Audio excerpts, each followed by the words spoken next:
Hey guys, welcome back to Real Talk with Dane. Thank you so much for joining once again or listening to the podcast once again, guys. Appreciate your support, appreciate your love. Today we've got Kimberley with us. Kimberley, we've been trying to do this for a while now, but keep postponing.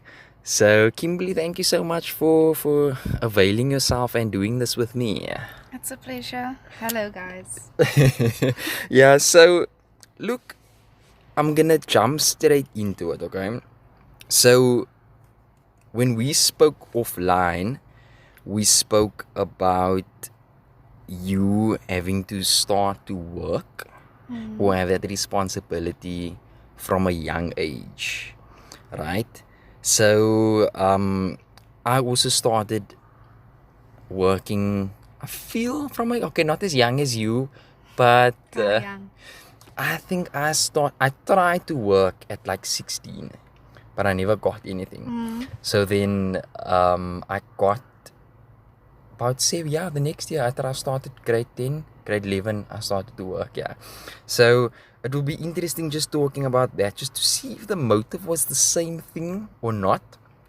But talk to me about that. Why did you start? Why did you want to work? Were you forced into it? Was it the money thing? Or talk to us a bit about that. No, I think it's the way my parents brought me up, because they always, like my daddy only used to give us pocket money once a month, and we needed to sort our stuff out, whether that money was going to last for the whole month or not. So he taught us independence from a young age. So as soon as I got the opportunity to work, I grabbed it with both hands. How did you start? You were young. You were 13, you said. Yeah. 13. Where do you get a job at 13? So, you know how nepotism is a big thing. Yeah. So my sister's boyfriend at the time, his family owned a business, and they were like constantly looking for workers because their business was expanding. And then I got the opportunity. Took it with both and I hands. don't think they really cared about the age because it was simple stuff like waitering. Okay, Yeah. interesting. So you didn't necessarily go look for it, but the No. opportunity came to you. Yeah. Okay, and you felt like, look, my pocket money is not enough. Why not, have a No, bit of imagine extra? you had to do everything with that pocket money. Toiletries, whether you wanted to go out during the month. It wasn't at all enough. I never even got pocket money. Wow. I never got pocket money. I don't know how. Look, I suppose like now and again we got a bit of something like with holidays and things like that. But otherwise, with me in my situation, like my parents just bought everything we needed, and if there was, there was. If there wasn't, there wasn't. You just go without and whatever. But it's cool that you got an opportunity like that. For me, it was also finding my independence. I think I wanted to do things for myself, and that's why I got the job. And because experience at the time, everyone's talking about experience before you go into like the real working Yeah, like the environment. 120 years of experience at the age of 21. Yeah, exactly. So I think I was thinking about that as well, but I was a bit older compared to you. Do you think it taught you what has it taught you, like starting to work at that young age though? How to work with your money, because it's so different when you're spending your own money, Like when you're spending other people's money, it's fine. You go splurge, do whatever you want, but when it's your own money, you very, very considerate. Yes, Very yes. responsible. You're like, Definitely. okay, every penny matters right now. Definitely. It's the same like if you buy yourself something, if you buy yourself a phone, you take care of it Care of it, more. yeah. Because it's yours. You know if that phone breaks, you're gonna have to pay for it at the end of the day or whatever. So yeah, definitely come with some lessons, I would think. Yeah, and sacrifice, because like I worked on a Saturday, so it was either okay, am I gonna go out and spend money or go work and make the money? Yeah, did you have time to like live and have a good time and whatever, or was it just like work? No, I definitely did, because I didn't necessarily work every single Saturday. So the Saturdays when I didn't work, I at least had money to go do something. Okay, I see. Okay, so you balanced it out well then, at Yeah. least, because I was gonna say, look, if you're working for money, but It's you pointless if you don't have the time yeah to do anything with with it. it. Yeah. Look, I suppose you can still You can still like invest it or save it or whatever. We didn't think about investing at the age of 13. Yeah, true. Also true. But I suppose your parents are there to guide you and say, look, rather do this with your money instead of that or whatever, because they obviously know a bit better or more than what you do at that age and whatever, you know. But in a sense of, so I didn't mean it like that, but I meant it. I just lost trail of thought there. But in terms of responsibility, Yeah. you more aware, you know how to deal with your money, and you appreciate more as well, as opposed, because it's yours. You Yeah, worked, you put in the budgeting time. 101 at the age of 13 Yeah. was the way to go. Do you still use that though? Do you I still do budget. I honestly do. I have a budget. So in January every year, I drew out a budget for the whole entire year. Okay. Like with savings involved, everything. So then I try and make sure that I stick to that. I do change it every month based on if there's like unforeseen stuff that comes up. Yes. But I have a standard budget. Okay, that's cool. I think budgeting is to be honest with you, and look, we a lot of us have excuses that the money we earn isn't enough Yeah. to like budget or to like put extra money away or whatever. But I feel like a lot of the times that is an excuse though. It is an excuse because my thought pattern is there's people that earn like 3,000 Rand a month and they make it work. So if you're earning anything more than that 3,000 Rand, you should also be able to make it work. But a lot of people live a life that exceeds their salary, and that's the biggest problem. That's the problem. I was just going to say it's about the lifestyle. Because at the end of the day, if I'm earning 3,000 Rand a month, I'm not necessarily going to go buy me a ST or something. You know what I'm saying? If I'm earning 30,000 a month, then most probably I'm going to drive a nicer car. Because I think about it, when I started here at Mutual, I earned 3.5. But now if I look back at it, I'm like, how did I even deal with that 3.5? But when I was in that position, I was making it work. Yes. And the more you earn, they say, the higher your lifestyle goes. Yes. Now I agree with it. Look, because at the end of the day, the reason why you want more money is to live a more comfortable lifestyle. Yeah. So it's like we earn X amount now. We earn, for an example, 10,000 now. We move to a new job and we're earning 20,000 now. The reason we did that is so we can dress nicer, we can drive nicer, we can live in a better area or whatever, you know.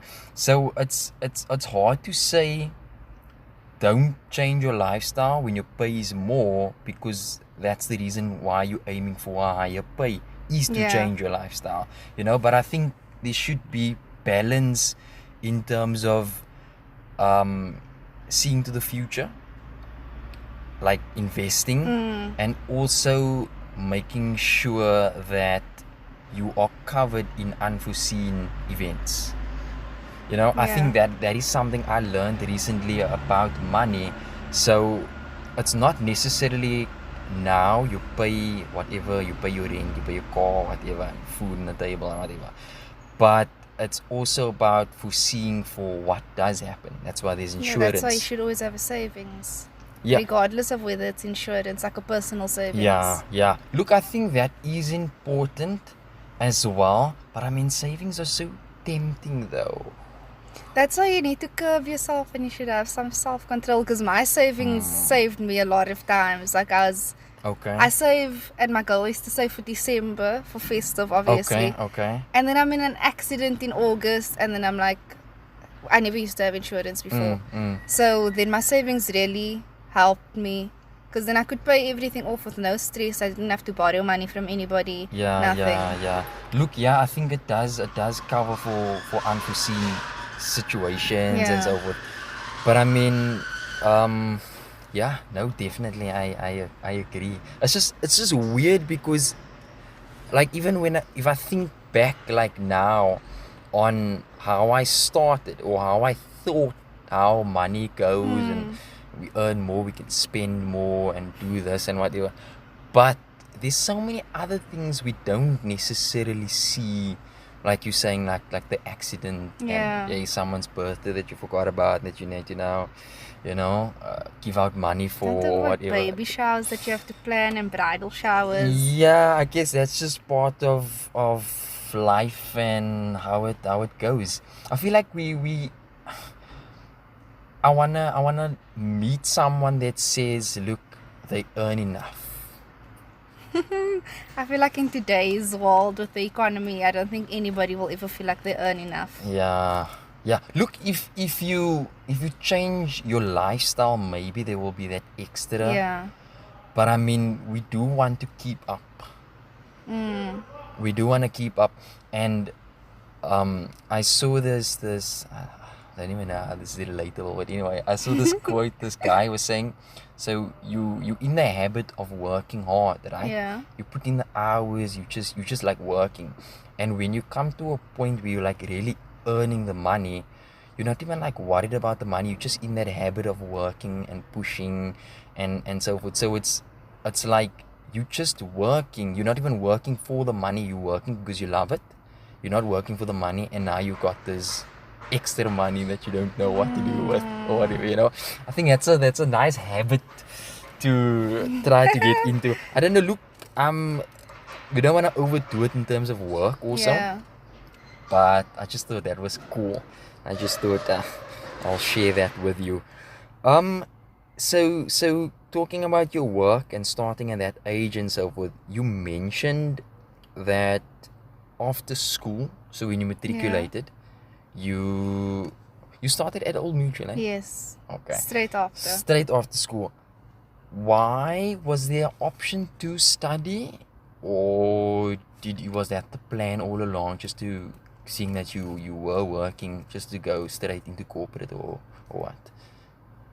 So it's not that I didn't want to study. I just never wanted to study full time. So I had two opportunities. It is either Pathcare or Old Mutual. Okay. So both of it was learnership. So I was getting the opportunity to study and to gain work experience, and that is what I wanted. Yes. And at the end of the day, I chose Old Mutual because it was more out of my comfort zone. Pathcare was definitely something that I wanted to do because it was in the pharmaceutical industry. Okay. But the thing about that is that it was only an assistant, and once you become a pharmacist assistant, you can't really work your way up to become a pharmacist. You actually have to go study from the beginning again. I see. So you took this opportunity. So I took this opportunity because there was room for growth. Okay, I see. Okay, that's cool, because at least you got best of both. Yeah. You got to work, And I got to study and a bit. you got to study a bit and so forth. How's it working out for you now so far? It's been a roller coaster, not knowing whether I'm going to have a job at the end of the year. Well, let's say the end of the financial year, because that's how it works here. Yeah. Or not. So I guess it was a gamble because I never even looked at other opportunities. I was just so sure that, okay, no, they will extend it, And I'm still here after 5 years. So is it 5 years? this year is the 5th year. Oh, I was 2018, 19, 20, 21, 22. 5 years. Okay, Yeah. interesting. And like, I know about your situation now recently, right? Where you weren't sure if your contract was going to be renewed and so forth. Yeah. How, like, explain, how long was the contract though? It was a year contract in 2018 to 2019, another year, another year, and another year, and then Okay. 6 months. So your last one is 6 months now. Yes, which Okay. is ending in August. Yeah. So talk to me about like making that, so you have a 6-month contract, right? And I'm assuming because your contract has been extended since that time, and now you have another contract which is 6 months. Yeah. How scary, or like explain to me that whole experience of in the next 6 months I might not have a job, or like what is the steps you took to plan out like for the future if things don't go as planned, maybe, or so. You see, I'm not someone that really stresses about things. Now I'm very YOLO. So Okay. if it happens, it happens. If it doesn't happen, it doesn't happen. But then I had a big hiccup the beginning of my 6 months that really put me financially in a bad space. Mm. And that stressed me out to the point where I felt so overwhelmed. And it was actually my sister that reminded me, like, you still have the 6 months. You are still working the 6 months. So if you can have a plan just for the 6 months and stick to it, like, thoroughly, it will work out. And that's what I've been doing, and it has been working out for me. So I'm very relieved. Is that okay? Okay. Look, in terms of finance, I feel this is, for me personally, this will knock me out. Finance, this is the only thing I stress about, to be honest with you, is finance, right? And everything else I feel like I can handle, or I can deal with, or whatever, whether it's a relationship or whatever it is. But finance, as soon as things is not well financially, I'm like in the state trying to figure out. Change. Yeah, like it's not, well, yeah, my mood changed, but it's also just me being within my own head trying to figure things out, what's next. But I mean, it's not a nice feeling like that, you know, that pressure and so forth. So it was cool for you to have that experience. The experience was obviously good. I'm sure you can agree with it, because it taught you Yes. to set a plan then. With life lessons wise, it was good, yes. Yeah, no, definitely. Look, that's why those things happen. I think it's because it teaches us, so we can handle what's coming next and whatever. So how if you can explain, I wanna get a more detailed explanation of, like, you in the situation, you stressing, and like just going day to day and sticking, even though life still happens to all of us on a daily, but still you stuck through to keep going and follow through with this plan and so forth. So I feel like when you're overthinking and you're stuck in your head, you're never gonna move anywhere. So once you physically put it down on paper for you to see and read and have it in your face all the time, then you will get moving, because then you actually have a starting point and you actually set out a goal and a plan to get there. okay, so putting it on paper is like your... Yeah, whether it's on paper, on your phone, talking to somebody about it, but like, don't stay stuck in your head. Don't stay stuck in your head. You think You're so? gonna stay there forever. You think so? I deal with it like that though. No. Is it? And you I you can't. don't think...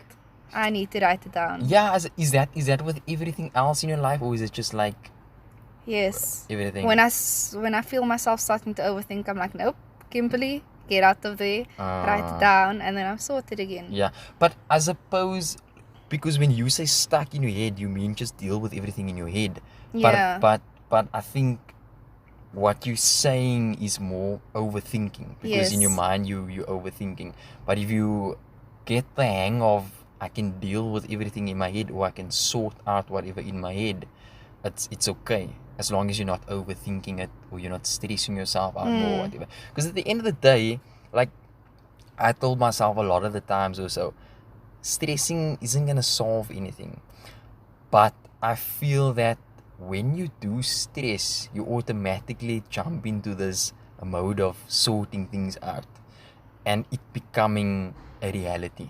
It depends. I shut down when I start to stress, and that's why I try not to do it. I see. Yeah, I suppose we all have different ways of dealing with I it. go sleep. I'll sleep for 24 hours, and I'll wake up and I'll have like no motivation to do anything else until I sorted the specific issue out. Yes. I can see. Yeah, I can see how it's different between the two of us, or how we deal with it. But as long as, look, I think it's important, as long as you figure out what works for you. Definitely. And yeah, for me, I need to know what works for me, and for you need to know what works for you, and then run with that, you know. There was something I said that reminded me of this quote. Well, not quote, but it was in Russ's book. He was explaining, and he was saying, when we under pressure, so we live life, right? And maybe we don't pay our bills or whatever, on rent or whatever, we overdue on rent. And as soon as they come knocking on your door saying, you need to pay now, or we're gonna kick you out now. Yeah. That is when like reality kicks in for most people, and like, you know what, I need to do something about it now. And then they have this plan of action. So you was just saying that we shouldn't wait for that moment to have the plan of action, and we should have it like on our everyday lives. Yeah. And he used that as an example, but he said we should do that like with our dreams. Don't let it come to we're at this age now, we're like, oh no, I didn't get to where I needed to be, and now I need to put a plan of action. But put the plan of action before you even get to that point. Which happens with a lot of people. Yeah. So I thought that was cool, and I thought the example also just fit what we were talking about and so forth, which is cool. But I mean, at the end of the day, we are all different. We deal with things differently. I can learn from you. You can learn from me. I think that is how, that's just how it goes. And so forth. I want to ask, because we were like talking about the whole you working early and the whole work experience and so forth with you, do you think that it made you like it, I don't want to say, do you think like at the time you felt more mature compared to other kids your age at the time? Do you think it made you more mature? I do think so, because even in my friend group, like on high school, I'm talking about now. So like, because I was so used to fending for myself, a lot of my friends at my age were so used to getting stuff handed to them. So like in every other situation, they felt like, no, they should just wait and the opportunity should just come to them. I see. I was just like, how do you even think this is normal? But it was normal for them. Yes. But because I was already out there fending Yes. for myself and doing my own thing, I didn't feel like it was right of them, and that was probably wrong of me for thinking that way. But I just feel like, get up on your own 2 feet. I think look, that's a nice way of putting it. Because it's definitely how we grew up, right? So obviously, if your parents is just gonna do everything you ask or want from you, you Yeah. automatically just go in that mindset. You know, with you it was a different situation because you had to do things for yourself. You had to find your own independence, buy your own things, and so forth. And it's. I'm just thinking now. We like at the time it was probably just about money for you, but it's taught you such a lot at that age, not even realizing this is what I'm learning. Only when you compare yourself to your friend Yeah. in a different situation, and so you can say, you know what, this actually works for me. I'm actually learning, because it blows my mind up until today. People, I don't want to sound like judgmental or anything, but people that can't do things for themselves. Adults. I know someone very close and dear to me that cannot do things for themselves to save their lives. Yeah. And like, it's sad because people are so content Mm. with where they are and what they're doing and how they're going about doing things, and they're so afraid to like just go out and change something small, like the smallest thing possible. Yeah. But they won't, because they're so stuck and rooted in their ways. In their ways, yeah. Do you think it has a lot to do with upbringing? Like how parents raised the child, or I'm laughing now because a lot of the times you'll think, oh no, it's the way this people was brought up or this child was brought up. And a lot of older people always blame it on the way you were raised. But you can be two children, I'm going to use this example, two Okay. children in the same household, brought up by the same parents, and they will still turn out so differently. So I don't think it's about the way you were raised, but it's also about what you took from what your parents taught you. Yeah, that's true. And also, look, even though we in the same household or the same parents and so forth, we maybe have different friends Yeah. that can contribute to that as well. It's different environment and so forth. So, but I mean, I'm sure. Do you think that the upbringing does contribute at least to that. It definitely does. In some way, definitely but not does. all the way. No, like take a father, for example, that works, no, like a workaholic father. And there's 2 kids. And the one kid will see that as opportunity and they will like that their father works all the time and use that as motivation. Whereas emotional trauma also plays a role where the other child will be like, oh, my father was never there for me and that's why I am the way I am. Yes. So you can either see certain things as motivation or an excuse. Yes. I like that. And I suppose it's got to do with personality. Can come into play with it as well, because other people are just more motivated or have more of a drive compared to others, where others need to actually push or don't necessarily know exactly how to motivate themselves. Because I feel like motivating yourself, you also as an individual need to learn how to do. Yeah. It doesn't just come naturally, but learn. But I feel like if you seek it, it will come. But if you're not aware of it, how can you seek it? Also, you know what I'm saying? Yeah, cool. I wonder. sorry. No, you my can talk. sister, like my sister and I, we were raised by the exact same parents. People always ask us if we like step siblings, because we're so different. Yeah, we're very different. Yeah. But like she, in a way, got everything handed to her. Like she went to university, she has a degree, she has a job. Not necessarily a job that she wants, but because it was handed to her, she took it and she didn't go her own pathway to actually do what she wanted to do. Okay. So like that's where the difference is, because she just used it as, oh no, this must be given to me, so this is what I'm gonna do. Whereas on the other end, just went to go explore. And yeah, I'm still not really doing what I want to do, but I'm still getting there. you're getting there at least. Yeah, as long as you're aware of, or you've got this plan in mind to say, look, I'm doing this now, but this is where I'm headed. Yeah. I think that is important, just to know where you're headed and not just necessarily taking every day as it comes. Yeah, that's it. Yeah, look, I want to talk about, like when you mentioned with your whole thing earlier in the year and so forth, and pressure. I want to talk about pressure just for a bit, because you were in a situation and you had to act, and you did what you needed to do. Do you experience this a lot in your life? Like you first need to be put in a situation to open your eyes and then you act, or is it just like a natural thing for you? I think it's a natural thing, because a lot of times people tell me, don't be so negative, because I take everything into consideration and I'm very realistic. So I won't go do something based on my better or good idea of how it could go. So in the back of my mind, I'm always like, okay, this could go wrong, but this is what I could do if it does go wrong, or to prevent it from going wrong. Okay, working everything out. Yeah. I hear you. And people always think I'm negative, and I'm just like, no, you need to be realistic. Trying to be realistic, yeah.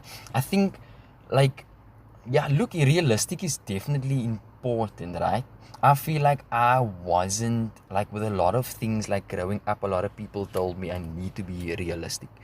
So if we talk about dreams or where you want to be and whatever, and I would have this big dream or whatever, and people would say, like, be realistic.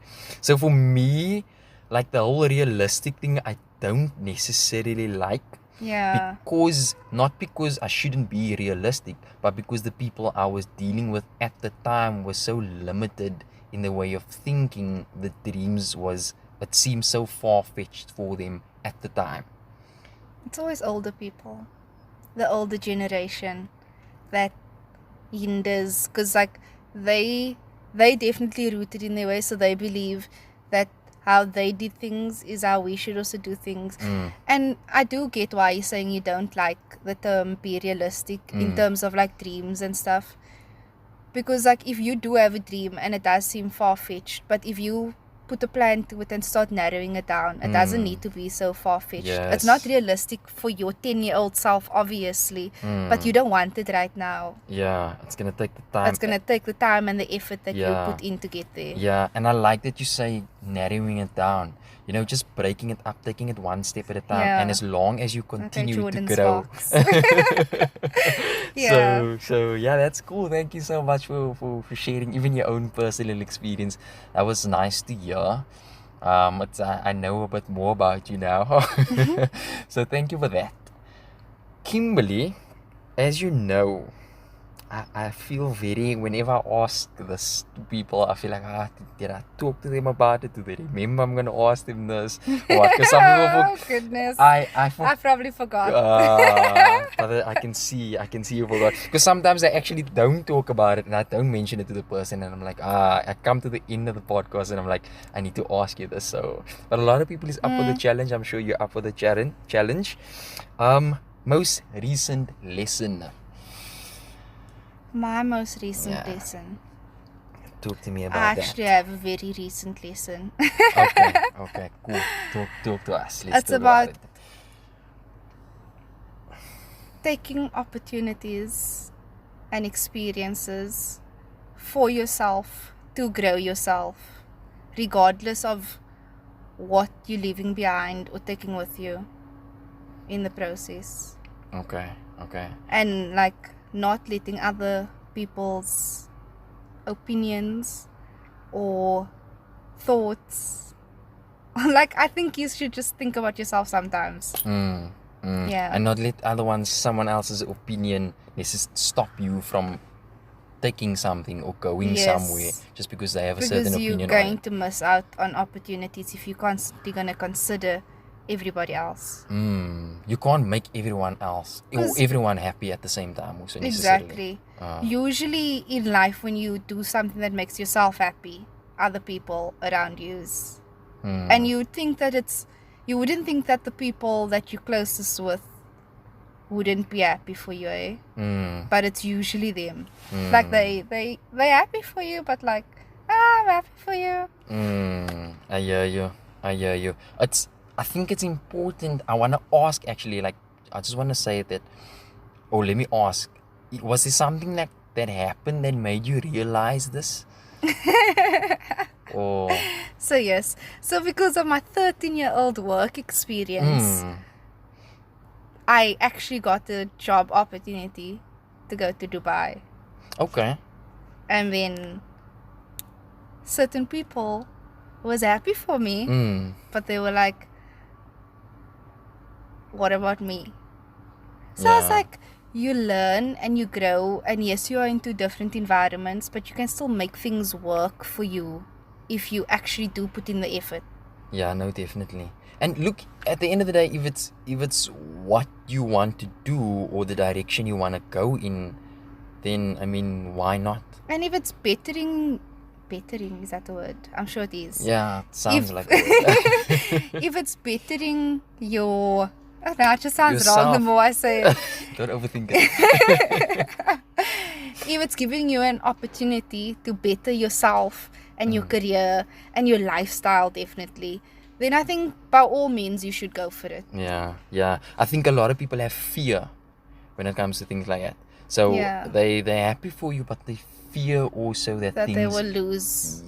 Well, in a sense, yeah, maybe to that extent as well, lose you, but fearing for you as well.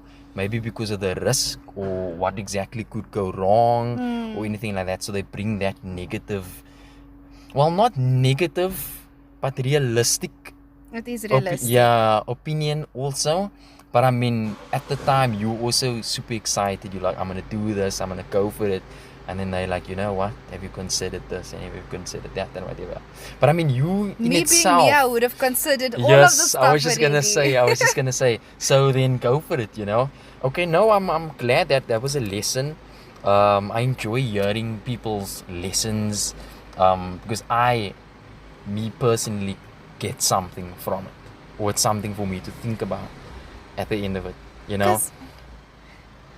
I feel so strongly about it because I saw my sister, because she worked her ass off. Can I say ass? Yeah, no, it's fine. She worked her ass off to go study, to get an opportunity to go work overseas. And she just threw it all in the bin for somebody. Oh. And I was just like, Love is blind. love is blind. I was like, you could have been overseas living your best life and you would have been rich enough by now to fly him out to you. So you're going to start your life there, have your children there, have free education in Canada if you like, whatever the case may be. But now you're stuck here in South Africa. That's going very downhill by every minute that passes. Yeah. Look, I suppose she has a valid reason why she did what she did. I would hope so. I would also hope so. Yeah. Look, at the end of the day, you can do so much. At the end of the day, it was her choice. Yeah, It's the of next course. person's choice. The police was in her court, and she made a decision based on her situation or whatever. And I just think that whatever decision you make or whatever, as long as you're happy Yeah. with that decision that you made. And I think that is important. Truly happy and not happy because other people say you should be happy. Yes, truly happy. Because at the end of the day, if you're going to make a decision like that, not everyone is going to be happy anyway. So that's why it's important for you as the individual to be truly happy with that decision. Yeah, it just takes time for everybody else to, Adapt to it. jump on the ship There and we go. move with you. Perfect. Kimberly, thank you so much for your time. It's a pleasure. It's I been a took- long time coming. Yeah, it's been postponing and so forth. But I mean, I'm glad we got to do it today. Thank you so much for your time. Thank you guys for listening out there. Appreciate your time and love and support. And don't forget to live life and be happy.